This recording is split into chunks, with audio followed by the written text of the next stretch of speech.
esperienza.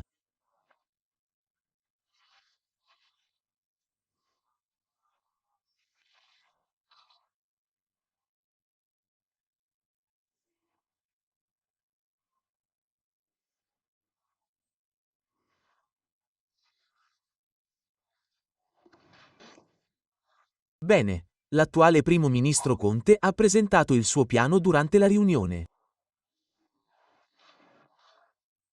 E ci sono molte cose che sono state incluse nella conversazione e altre che ha condiviso con noi i suoi punti di vista, la sua opinione e, naturalmente, ha appena ricevuto quelle proposte e le studieremo.